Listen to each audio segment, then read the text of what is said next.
Վարչապետ Նիկոլ Փաշինյանը հեռախոսազրույց է ունեցել Ռուսաստանի նախագահ Վլադիմիր Պուտինի հետ։ Հայկական կողմի հաղորդագրության համաձայն Փաշինյանը Պուտինին տեղեկացրել է Հայաստանի եւ Ադրբեջանի միջև խաղաղության եւ միջպետական հարաբերությունների հաստատման մասին համաձայնագրի նախագծի տեքստի համաձայնեցման եւ դրա շուրջ բանակցությունների ավարտի մասին։ Քննարկվել են նաեւ տարածաշրջանային եւ երկկողմ հարաբերություններին վերաբերող այլ հարցեր։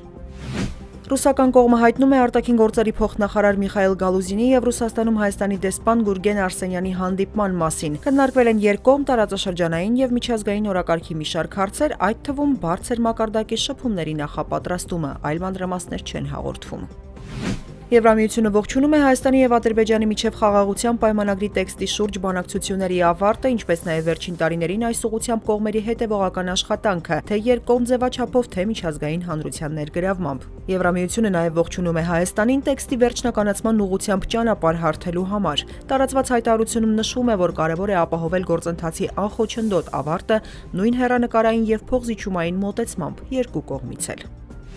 Անհետ կորածների հարազատներն այսօր հավաքվել էին կառավարության շենքի դիմաց իրենց դժգոհությունը հայտնելու միջազգային իրավական ատյաններից Ադրբեջանի դեմ հայցերը հետ կանչելու իշխանությունների որոշումից։ Ասում են, եթե հայցերը հետ կանչվեն, ել ով է զբաղվելու իրենց հարցերով։ Ակցիայի մասնակիցները նշում են, պետք է պայման դնել անհետների ճակատագրերը, պարզեն նոր հետ կանչեն։ Խաղաղության պայմանագրի տեքստն ամբողջությամբ համաձայնեցնելու մասին կողմերի հայտարարությունից հետո Նիկոլ Փաշինյանը երեկ հաստատել էր պայմանագրի ստորագրումից հետո միջազգային ատյաններում միմյանց դեմ ներկայացված հայցերը հետ կկանչվեն։ Հանրային տրանսպորտից օգտվելիս չվճարելու համար տուգանք կսահմանվի, այն կկիրառվի խորհրդարանի կողմից հավանության արժանանալուց հետո։ Լրագրողների հետ ճեպազրույցում ասել է Երևանի քաղաքապետի խոսնակ Հայկ Կոստանյանը։ Նա հավելել է, տուգանքի չափը տարբեր է լինելու, մի դեպքում դա վերաբերելու է առհասարակ չվճարողներին, մյուս դեպքում այլ մարդու տոմսային պրոդուկտով վճարում անողին, մեկ այլ դեպքում փաստացի տարեկան փաթեթ ունեցող եւ առհասարակ որևէ տրանսպորտի մեջ վճարում չկատարող մարդկանց։ Կոստանյանը հավելել է, խնդիրը ոչ թե մարդկանց տուգաներն է, այլ նրանց օրինականության դաշտ բերել է։